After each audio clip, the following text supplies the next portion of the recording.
É uma coleção de quantos livros? Quantos no Antigo Testamento? Novo Testamento? Traduzida para quantas línguas? Escrita no período de quantos anos? Deus utilizou de quantos escritores? O autor da Bíblia é escrita em 3 línguas. Quais são elas?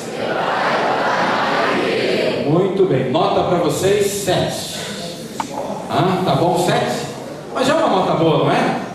Mas é que você pode melhorar. Nós estamos na presença de Jesus, gente. Vamos lá de novo? Eu pergunto e você responde. A Bíblia, agora eu vou tentar pegar você, então preste atenção, hein? Não vai muito na minha onda aqui, hein? A Bíblia é uma coleção de quantos livros? Quantos no Antigo Testamento? Viu como eu peguei gente aí?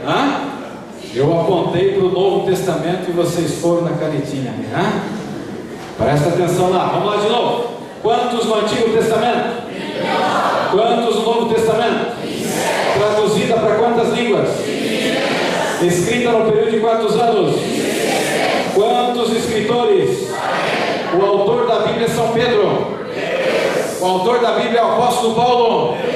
Escrita em 3 línguas. Português, sim ou não?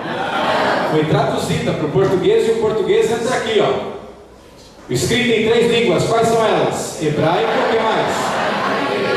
A Bíblia contém 773.693 palavras, 3.566.480 letras, 1.189 capítulos, 31.102 versículos. O número 7 é um dos mais citados e representa o quê? A Bíblia está dividida em 5 partes. Vai lá comigo. Primeira, segunda, vai lá, aqui e cá. Então note que a Bíblia é subdividida em 5 partes. Interessante isso. A Bíblia tem 66 livros. E ao possuir 66 livros, existem algumas divisões que nós começamos a entender. Por exemplo, toda a parte histórica da Bíblia é onde você encontra todo aquele momento histórico. E que você começa a ver, por exemplo, histórias que Jesus contou. Você vai lá para o Antigo Testamento, também existem histórias. Só que quando nós olhamos para a parte histórica da Bíblia, nós tem algumas partes da história da Bíblia que nós olhamos e não entendemos. E você vai entender por que isso. Ou seja, de toda a parte histórica que você lê, 90% do que você lê, você entende como você lê.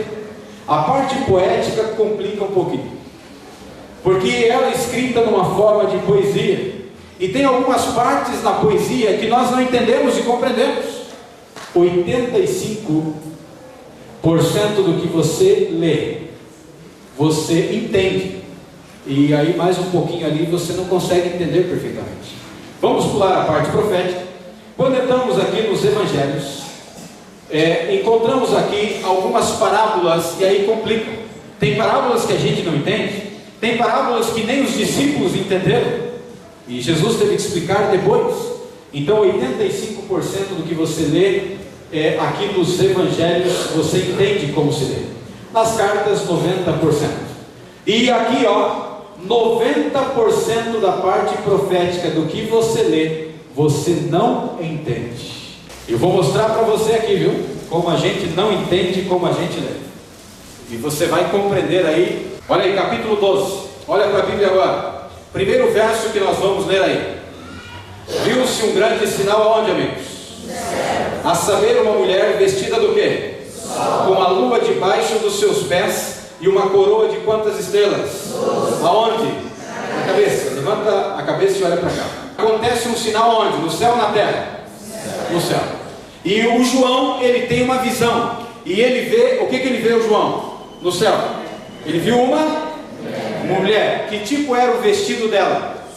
O sol. O que ela tinha embaixo dos seus pés? O que ela tinha na sua cabeça? E quantas estrelas? Olha para cá para mim e me responde. Algum dia andando aqui por essa cidade, ou em qualquer lugar deste mundo, você viu uma mulher assim, desse jeito, vestida de sol, com a lua embaixo dos pés, com uma coroa na sua cabeça de 12 estrelas, já viu isso? E se você vê, se ficaria assustado?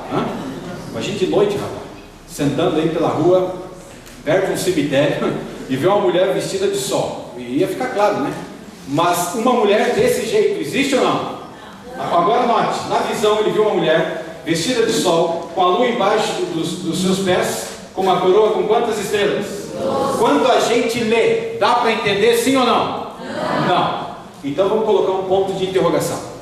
Vai com a Bíblia agora aí, você está aí no capítulo 12, volta no capítulo 7. 7, verso 1. Depois disto vi 4 anjos.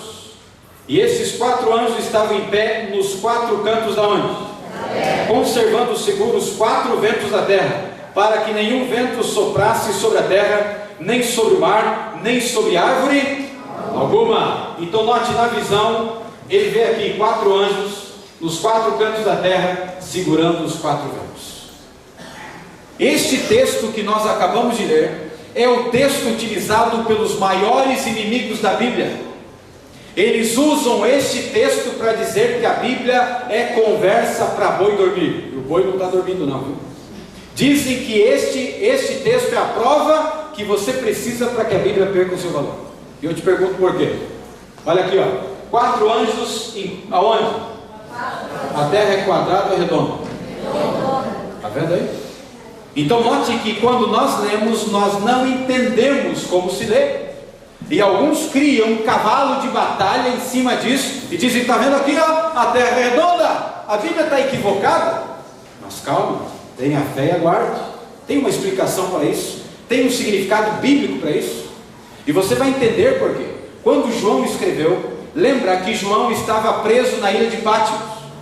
E João tinha sido jurado de morte por amar a Jesus Cristo.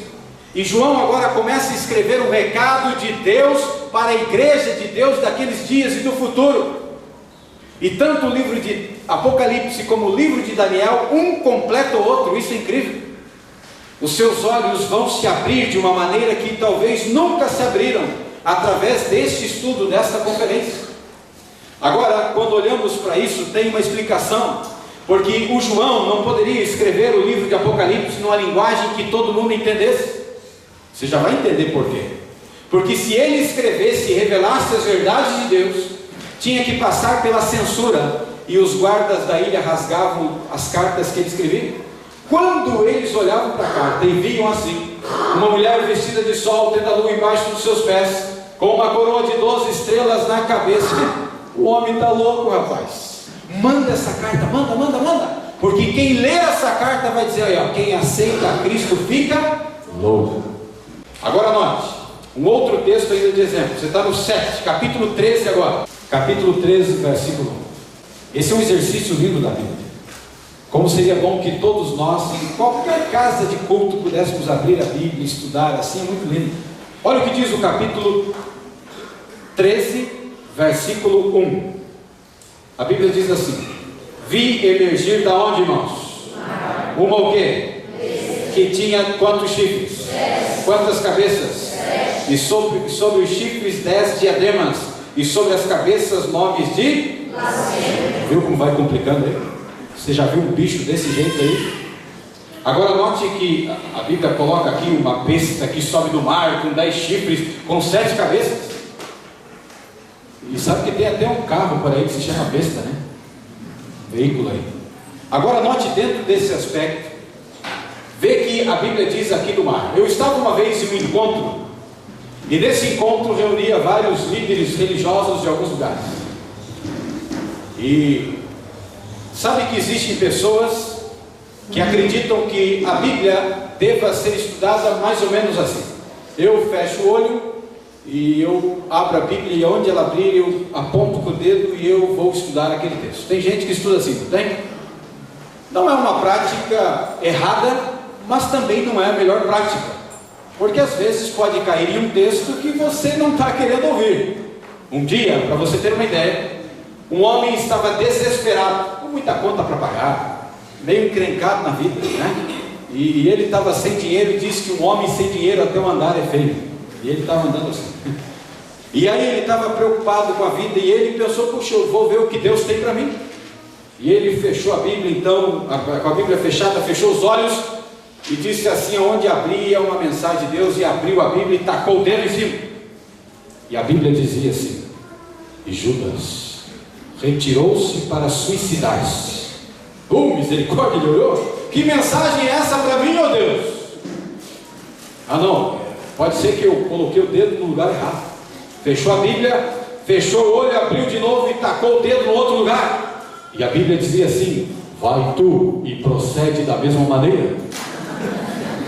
Aí ele começou a ficar mais preocupado ainda e disse: Senhor, misericórdia, mas eu vou fechar agora a última, Senhor, fala para mim o teu recado. E abre a Bíblia e taca o dedo em cima e diz assim: o que você está fazendo que ainda não foi? É perigoso ou não é? Então às vezes é melhor você orar a Deus, pegar um texto da Bíblia, pegar um livro da Bíblia e estudar. Pode ser um perigo isso. Então cuidado, abre ali num salmo, num livro especial e leia, mas não fique fazendo assim, porque de repente, meu amigo, a coisa complica. Mas eu estava naquela reunião e este homem acreditava que era mais ou menos assim: abre o dedo e aonde colocar, fala. E eu fiquei lá, estava na reunião, fui convidado para estar lá e um homem foi convidado e ele ia falar. Ele levantou, Bíblia fechada, ele disse: Deus vai falar para você agora, irmão. E abriu a Bíblia e tacou o dedo e abriu, sabe aonde? Apocalipse capítulo 13. E essa visão diz assim: uma besta que saiu do mar, tendo 7 cabeças e 10 chifres. Não dá para entender como se lê. Quando ele abriu, houve um silêncio no auditório. E eu fiquei pensando: quero ver o que ele vai falar. Porque eu sou professor de profecias há muitos anos. Uma conferência como esta, meu amigo, já realizei em vários lugares. Só que em Santa Catarina agora é o 7º ano que eu estou realizando conferências. Na faixa de 3, 4 por ano. Então uma bênção em vários lugares aqui de Santa Catarina e estado de São Paulo também. E eu fiquei olhando para ele e pensando: o que esse camarada vai dizer? E ele olhou para a Bíblia e ele disse assim para o povo: gente, Deus tem um recado para você. O crente não pode ir na praia, ele disse. Por quê? Porque a besta vai sair do mar. E você acredita que o povo disse amém? Mas não significa isso. Significa uma outra situação e que às vezes complica um pouco. Mas como entender as profecias? Se nós olhamos para isso e não entendemos, como é que a gente entende as profecias? Profeta Isaías, capítulo 28, versículo 10. Porque é preceito sobre o que, irmãos? Preceito e mais preceito, regra sobre regra, regra e mais regra, um pouco aqui e o quê? E um pouco ali. Levanta a cabeça e olha para cá. Parece confuso, parece? Que negócio é esse? O que o profeta Isaías está querendo dizer com esse negócio? Regra e mais regra, preceito sobre preceito, um pouco aqui, um pouco ali. O profeta Isaías estava querendo explicar o seguinte: que a Bíblia foi escrita e ela está toda interligada. Aquilo que Daniel escreve, você vai entender no Apocalipse, no livro de Isaías, no livro de Jeremias. Aquilo que João escreveu na ilha de Patmos, outros livros completam. Quer ver um exemplo disso para você entender? Se eu abrir a Bíblia nesta noite e dizer assim, quer ver? Uma pessoa quando morre, ela vai para o céu ou para o inferno? É uma pergunta, só pense. Ela vai, e tem muitas correntes: vai para o céu, vai para o inferno, vai para o purgatório, vai para o limbo, reencarna. Se foi muito ruim, reencarna em um animal. Se foi ruim para uma mulher, vai reencarnar como mulher. Já ouviu isso? Às vezes é um camarada meio complicado e matava muita mosca, vai reencarnar como uma mosca. Já ouviu isso por aí? Chutava o cachorro, volta como um cachorro. Aí você fica pensando: rapaz, será que tudo isso é assim mesmo? O que a Bíblia fala sobre isso? Só para você ter uma ideia, a Bíblia fala sobre a questão da morte, só que ela fala em vários textos, e você tem que pegar um apanhado geral sobre a morte para dizer: agora eu entendo. Eu não posso apenas ler o livro de Gênesis que fala sobre a morte. Agora eu entendo sobre a morte. Mas eu preciso ler Gênesis, eu preciso ler Ezequiel, eu preciso ler Eclesiastes, eu preciso ler Apocalipse, eu preciso ler Mateus, eu preciso ler vários textos na Bíblia, e eu tenho um apanhado geral e digo: agora eu entendo sobre esse negócio. Você conseguiu entender a ideia? É isso que o profeta está dizendo: um pouco aqui e um pouco ali. Ou seja, uma verdade desse assunto, procure em outro lugar para você entender o contexto geral. E nós vamos fazer um exercício agora ao vivo e a cores aqui.